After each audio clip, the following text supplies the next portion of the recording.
How are you today? Hi, I'm pretty good. I'm happy that it's May. It's It's, May. And have you been outside for the day? I have, it's a beautiful warm day and I could hear the birds.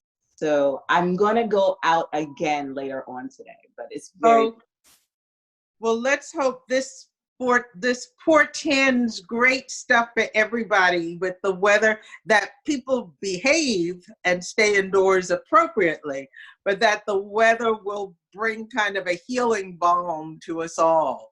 You know, today, with this being our first official Mondays with Elle and Janus, and it's also being right before Mother's Day. Happy early Mother's Day to you. and same to you. Thank you. Wow. We have previously, when we've done this, and of course on our websites and everything, we've introduced ourselves professionally. But with this being Mother's Day, why don't we introduce ourselves as mothers? Oh, Tell. wow. Yes, of course. So I am a mom to twin girls. They are 11 years old. And for me, motherhood has been life-changing. As a mom to twins, it was always busy right from the beginning, and it hasn't stopped yet, but it's definitely a joy to have my girls, and their lives has given me a renewed sense of purpose. And so I have one daughter who has both type 1 diabetes and also sickle cell anemia. And doing parent advocacy work has really laid the foundation for my blog and what I do. So it's just been life-changing for me. You are indeed a national advocate for children and families with sickle cell disease. Um, what is that told? I mean, in a way, that has had you mothering an extended family. Yes, it's a huge deal, I guess, and so to speak. It has a lot to do with giving back to the community and really just making sure that awareness about sickle cell and how people are carriers and just how to take care of yourself. And I think that learning those messages and being at the forefront for being able to share positive messages about sickle cell has just been so rewarding for me and my family that, you know, I think on one hand is definitely bittersweet because an illness is definitely sad. But on the other hand, it has been enriching because when I give back to the community, I'm full. I'm just given so much back, so much more. It's such a rewarding thing to do. And so I just, I'm happy for my role as an advocate, and I'm happy to be able to, speak about being a caregiver and give encouragement to other families as well. So It is so amazing who we become when we become mothers, people we didn't plan to be. I love that you just said that because I know that when you became a mother, that it really impacted your life as well, just like my motherhood journey has impacted my life. So can you tell us a little bit about, you as a mother and how it's impacted your life? Yeah, and of course, for those who don't know, we are both mothers of twins, and both mothers of twin daughters. So that is an unusual thing right there. But indeed, I was working as a journalist. I was an NPR correspondent, and when an incident happened with my twin daughters that was just a horrific racial incident. And with me coming to life as an 8-year-old myself, as a northern school desegregation pioneer, to find that my daughters, the generation later, were experiencing this kind of racism in their school was just horrific. But what was unique and different about it is that I realized that they were becoming engaged in racism not as victims, which I expected to some extent, but as perpetrators. Their school curriculum, their nursery school curriculum, I'm kind of putting the cart ahead of the horse in terms of the story narrative, just so that we can continue it here. But essentially in nursery school, they came home one day and their big brother had a wonderful best friend who spent so much time with us, who was Native American. And this particular time they walked into the house, and instead of just jumping all over him and, excited to see him, they shrieked and fled. Fast forward many months, because they were 3, they did not have the language to tell us what was going on and why. All they knew is that they were terrified. And thank goodness we protected all the children, the little ones and the older boys, and found out afterwards that the root was their curriculum. Their nursery school curriculum had supposedly begun an authentic Native American unit, as they called it, and it was full of all the worst possible stereotypes against Indigenous peoples. And as I often remind people, in this battle to leave Europe and take over someone else's land, when whites win, it's called settling. When Indigenous people fighting for their homelands that they've been on for thousands of years win, it's called a massacre. And so this area, which was right next to the site of a major battle, still was carrying forward 200 years later, this horrific curriculum rooted in that kind of white dominance and white supremacy. And I just didn't know where to begin in terms of my daughters, but I began with my life as a journalist, and I decided to go on the road. And because there were not at that point other books that we could just turn to and inform the curriculum, I knew that I needed to create something healthy for my daughters and their friends. And I went on the road, started recording authentic interviews with real people in real places to say, please welcome my children to your culture as you would welcome your own children. And that was the root many years later, but that was the root of what became my children's publishing company. I never intended that I would be starting a children's publishing company or even an adult publishing company. I was a writer, but I didn't see myself in that vein. And so in that, I actually became not only a publisher, but an advocate like yourself for the curriculum of children nationwide. And at one point, the backpacks, books, and audios were in schools in every single state in the country. So absolutely, we never know who our children will raise us to become. That's a very interesting way to put it, but it is what happens. It's how life plays out. And it's definitely interesting to be in the journey. And I'm still in that journey right now, but I think it's a beautiful thing. And I think when we think about motherhood, that's one of the positive strengths that we can really take from it. Yes, and it's something that I think it's important that our daughters see, and our sons. I have a stepson, and that was very important as a teenager. Maybe the girls, when they were so little when this story happened, they would not have been aware of it. But becoming an activist parent turned publisher was very important in my stepson's life, to see that happen. And so, yes, on every level. With this being this prelude to Mother's Day, you had raised an interesting question about matriarchy and matrilineal societies and all of that. But what exactly was it that you wanted to think about when you think of that word? Well, matrilineal societies, aren't necessarily here in the US. So when I've studied US history, when I studied British history and English, just English history, I I didn't necessarily study any part of any society that had a matrilineal past. It only had a patriarchal past. And when I started to learn on my own about African nations, I started to uncover information about societies that were led by women.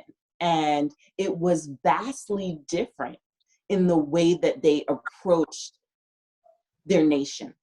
And for me, when I think about it, I think about strength, I think about fortitude, I think about a sense of nurture. When they were looking at their kingdom and the people, they were very people-centered and not so much self-centered. And I think it really tells you about women and how they not only teach and inspire people, but they also care about people's well-being. And so I wanted to learn just a little bit more about the foundation of that, because I know in US history, it's just completely different.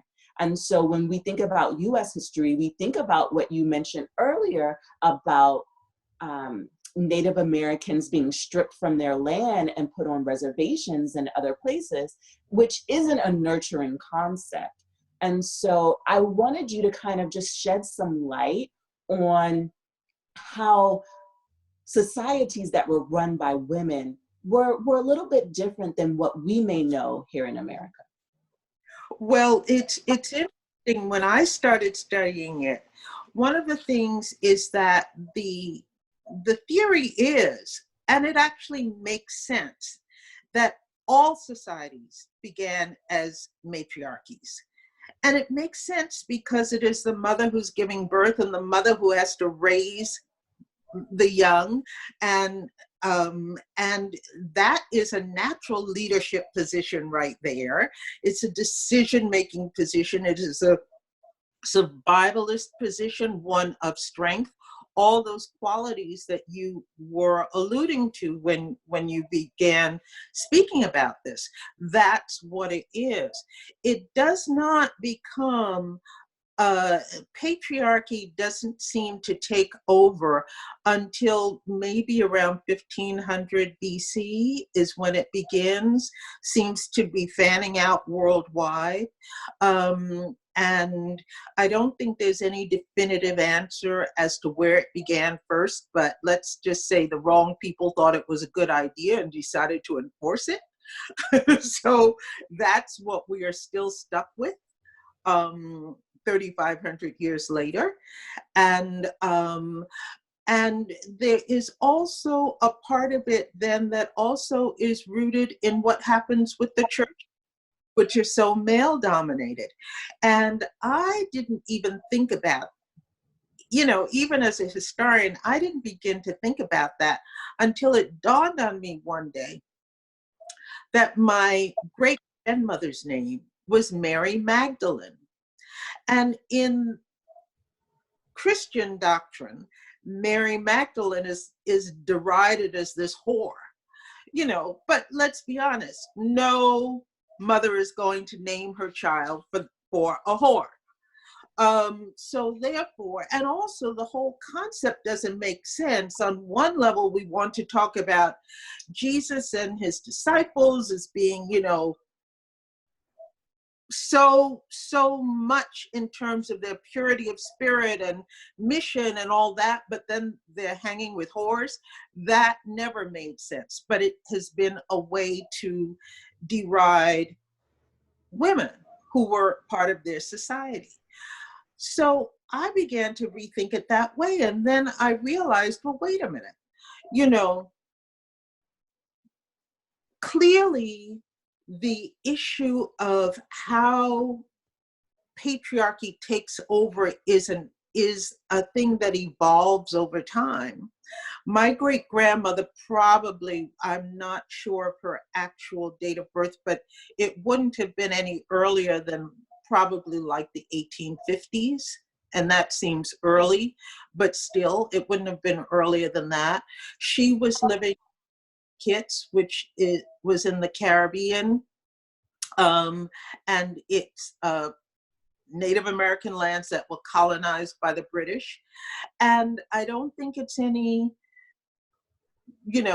mystery, and it's definitely not a coincidence, it's totally causal, that the Bible that we all refer to is the King James edition, and that's the same King James who set off the expeditions to colonize people of color the world over.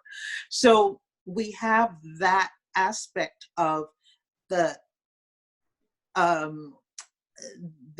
patriarchy taking over. We have the dominance of the king. We also have the usurpation of the role of women, and it becomes institutionalized. I can't say when and the stages, but we know that it didn't begin like this, and we know it is like this. And this country, of course, the United States, where I think most of our listeners will be as we speak, it is really something that needs to be looked at here. This is a country where our mythology is very firm, that it's about freedom and justice and all this, and it really is not, but that is our aspiration as to what this country will be.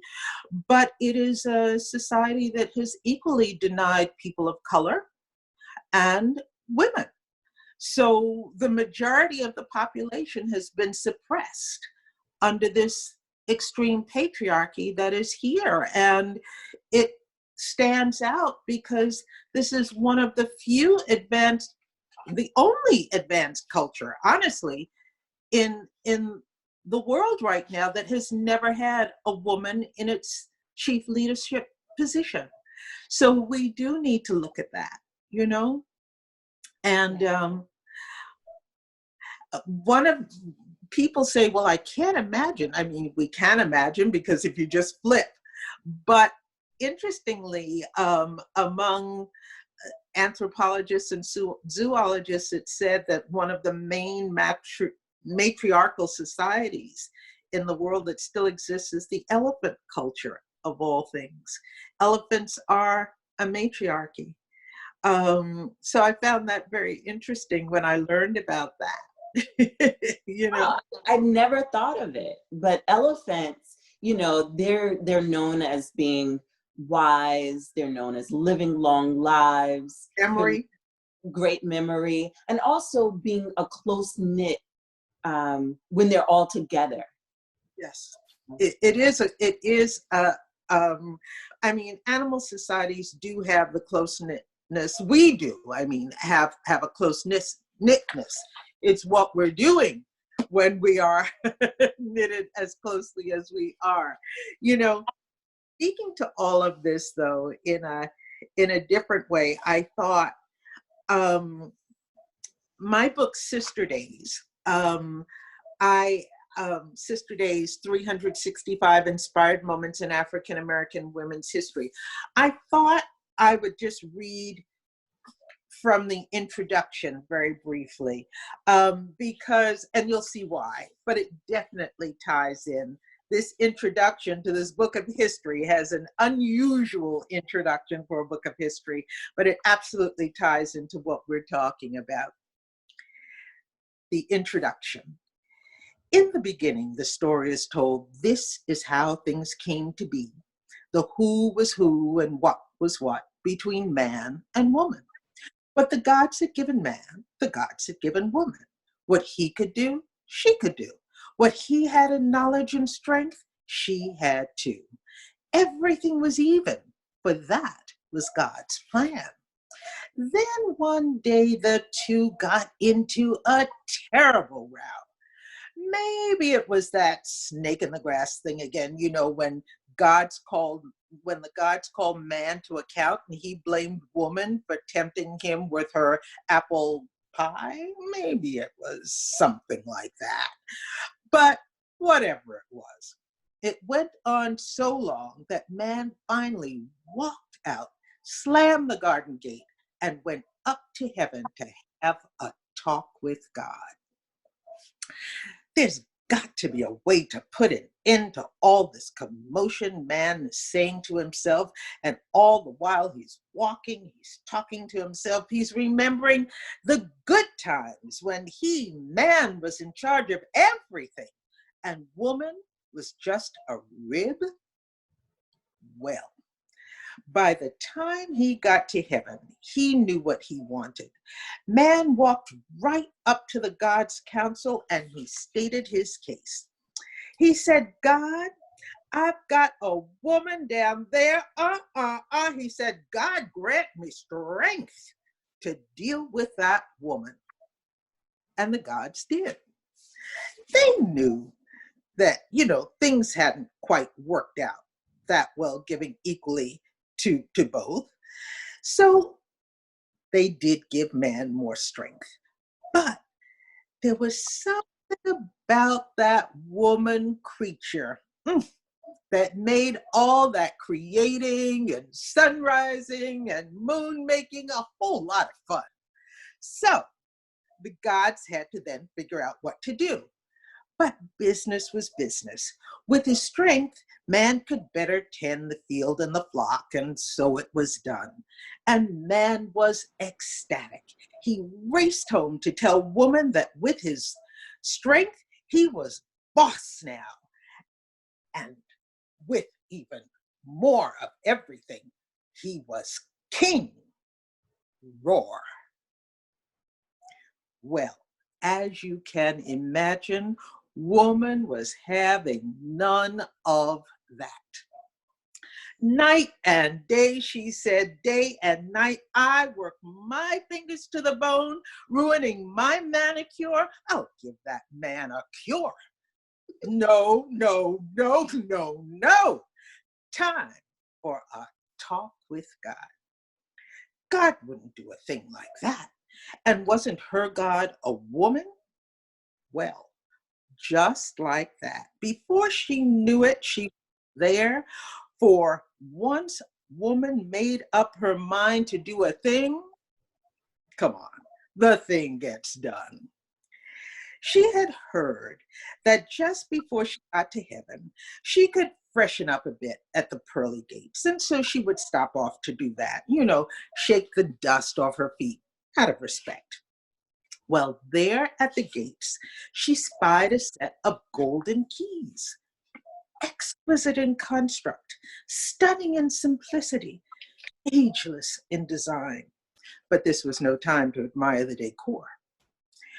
At heaven's gate, she turned right and found the gods waiting for her. From what man had said, they knew she would come around in her own time, and she did. She said, now, God, with all you've given me, I hate to trouble you, but, she said, God, whatever that was you gave my man, you need to give him a little less. The gods understood, but they said no. A gift is a gift. You don't take it back. They could give her more strength too, but, keeping man and woman even in all things, it just hadn't worked out according to plan. So she thought, and they thought. They thought, and she thought.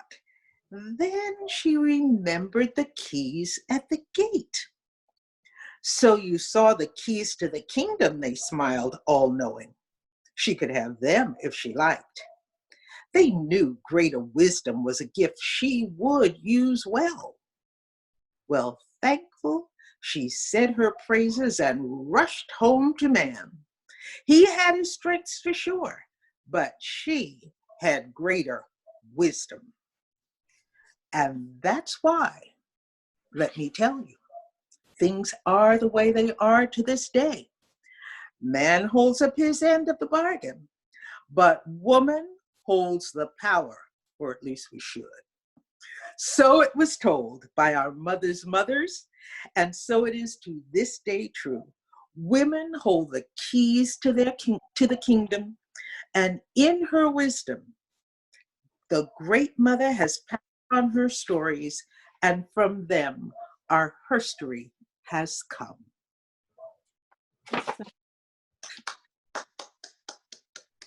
That was beautiful. Thank you so much. But yeah, there are other ways of looking at the world. We don't all have to look at the world the same way, nor do we have to keep it the same way. And a knowledge of our history, our herstory, helps inform us about ways we might go in the alternative. You know, I want to ask you something.